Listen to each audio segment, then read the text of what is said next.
Hello, my name is Ronnie Bowling. We're Old Homeplace Farm in Oneida, Kentucky. We have been selected as one of the 2015 finalists for the Leopold Award in Kentucky. We purchased this farm from a family member 11 years ago. It's actually a 6th generation farm now, probably 140 years old. We decided to make our focus with the livestock, or on the livestock, and the healing of the land. The land was degraded pretty badly in areas where it had been cropped so heavily over the years. Lost a lot of the topsoil and almost all the organic matter. So we thought that if we integrated animals into all the fields and pastures, and the different species of animals, they would each have their own niche and work together to improve the pastures and the soil composition. We actually are 100% covered with a forage base now, which was probably hadn't been in this area on this farm in probably 125 years, I would say.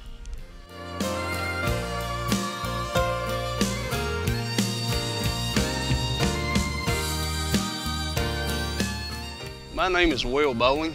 My family and I are here at Old Homeplace Farm. One of the things that we really have enjoyed about coming to the farm and really learning about the farming system and how everything plays together is just how much of a biological system it really is. And this is something that when we first started farming, we thought of ourselves as cattle farmers. We were beef farmers.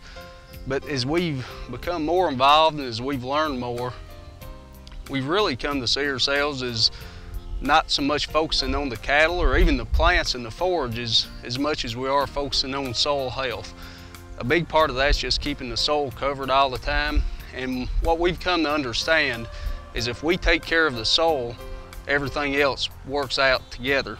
And we can see this. If we dig up some of our pastures, you can see the aggregation that's in this, the soil stability. And this is all perennial pasture, it's permanent pasture. We do run cattle over it, sheep, goats. This is our livestock. But this is really what we're farming, is the roots, holding the soil. For us, this is important. It's important from a production standpoint because, again, we are trying to make a living from the farm, and the animals are the product that we sell. The sunshine is the product that we sell. But for us, I mean, we also have about 3/4 of a mile of river frontage on Goose Creek. It's one of the primary tributaries of the South Fork of the Kentucky River. So for us, everything that we do to promote soil health is also helping water quality. The nutrients that we keep here on the farm stay on the farm. They're not leaching out. They're not washing down to Lexington and getting into the aquifer or getting into the surface water in Lexington and causing problems there. So for us, it's really just about trying to maximize our use of resources here on the farm, but in doing so, we're actually helping our community out too. So it really is a win-win situation.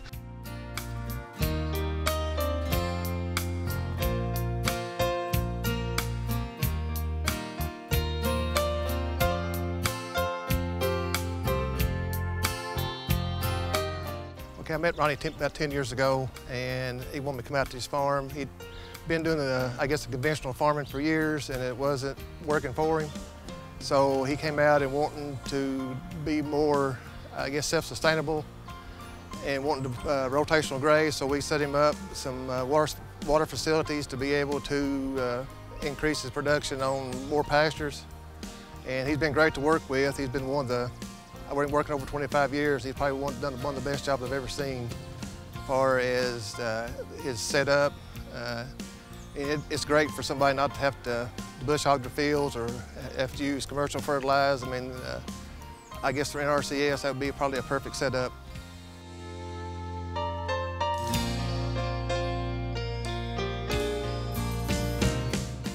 So 2 years ago, we got our main trunk line laid in, about 1,200 feet of that out of that pond, which has got about a 40-foot drop. But when we get the rest of our line in and tie it in together, we should be able to use 100% of the water that will be used on the farm for watering purposes for the animals, or irrigation in the greenhouse or the gardens or a small orchard will all be surface runoff that we have impounded.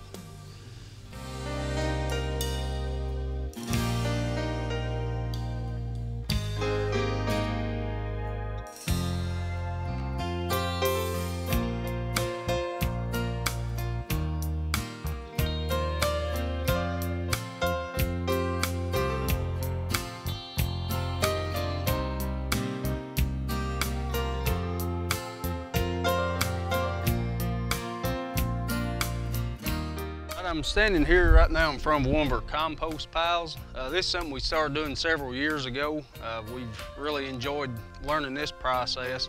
And again, it's just about using the biology that's already there in nature and just using the biology that already works and just harnessing that to kind of work for us here on the farm. So this is all animal bedding that we had. We did have some of our small ruminants in the barn earlier in the year.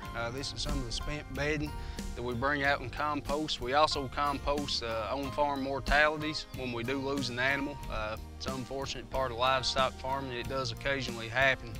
But for us, the composting has been really good. It allows us to tie up some of the nutrients. In the case of animal mortalities, it's getting rid of pathogens and keeping us from putting a dead animal back out on the landscape.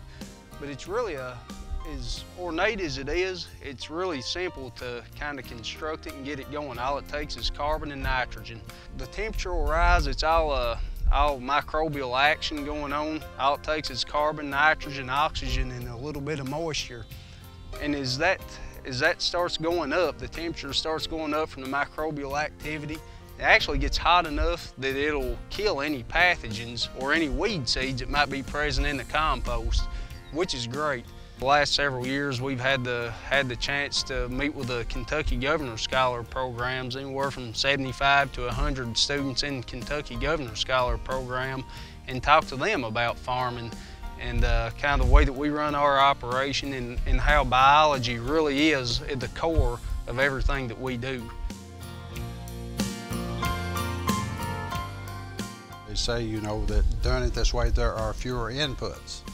And there are probably purchased inputs, but you've got a lot more input from the way you're thinking and the thought that goes into anything you do like that, how it's going to affect what you're doing and somebody else maybe even also.